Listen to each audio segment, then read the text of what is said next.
Ifunanya, the Igbo word for love. It loosely means to see with the eyes. I've always thought it was a beautifully poetic definition of love. Ginanya, I see you, quirks and all. Yeah, a perfect love. It will be one where I feel seen. Because to be loved is to be seen. I know love. I have seen love. I have felt a love so deep the word floated from the screen into my heart. It left me still in deep affection as I let the waves of love wash over me. But yet, I struggle with saying the word love. I don't say I love you. I used to say I love you.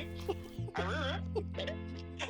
And I used to say it so quick and I'll hang up. No, really. One time, on my friend's birthday, because I couldn't bring myself to say I love you to her, you know what I said? I said, you were loved by many. She was just like, so why do you have to be so weird? Can't you just say I love you?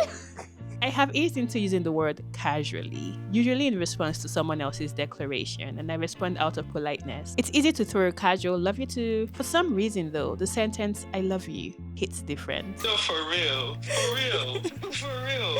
And it's not because I don't love you. I feel the love for you. Can you tell me you love me? Jason, please, get out.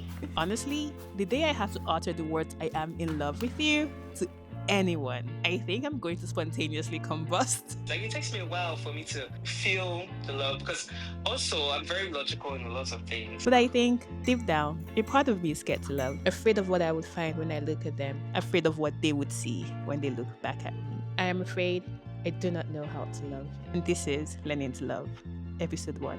No one teaches you how to love. I mean, we have courses on math, English, biology. I even took an etiquette class in primary school, but never a course on how to love. For most people, the idea of love starts with the family, mostly the affectionate care of the mother. I would say my mom is like my strongest love. My greatest loves are definitely my siblings. Like, I'll literally die for those people. But what happens when the mother's love isn't enough? Like my relationship with my mom, that felt very fraught, like very challenging. Growing up, like I didn't really get a lot of love or affirmation from my parents. I just felt like I wasn't really being seen. So, the search for love expands outside the home through friendship, or what philosophers would call platonic love. I use Anita as my starting point for any form of relationship I make with people now. I really didn't ever think that I would experience love from a friend, like for a very long time.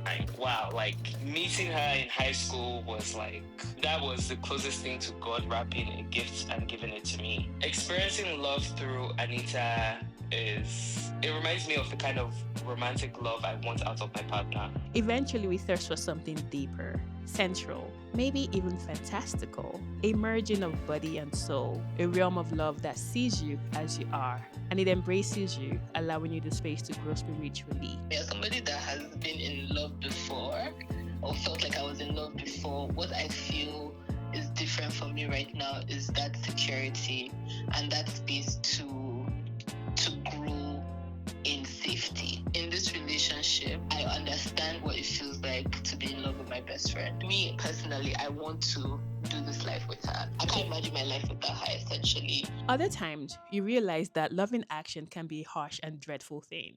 When you're awakened from its illusion and can no longer recognize the face of your beloved or the heart you once handed over to them. Unfortunate for me to say that when I was in quote-unquote love, a lot of bad things did happen to me.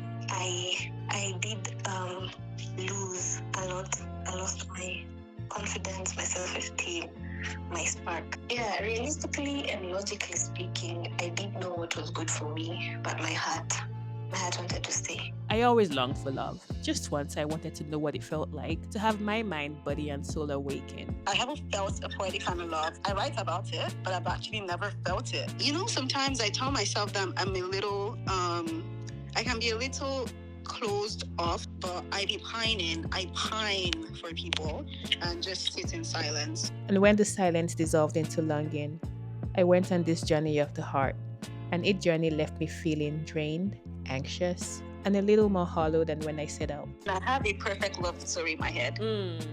And it's bad when it doesn't fit that cookie cutter space I put in it. I can't open my mind up to it, which is crazy because it feels like I can also be shutting doors for myself because of that story I told myself. It took me a long time to realize that though I said I yearned for love, my heart was actually close to receiving it because I chose men who were not interested in being loving. men who were emotionally unavailable because what I sought wasn't love but validation. Yeah, it was a series of I was loving somebody more than I loved myself.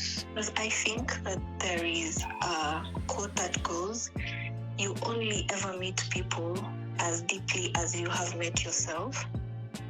So for me, one thing that I've been learning about love, especially in the recent times, is that I am not really fully able to love others if I do not love myself. Really, I was afraid to be intimate, afraid to surrender to love, to reveal the wholeness of me. I was afraid to be seen. I set out for a journey of love, but it only led me back to me.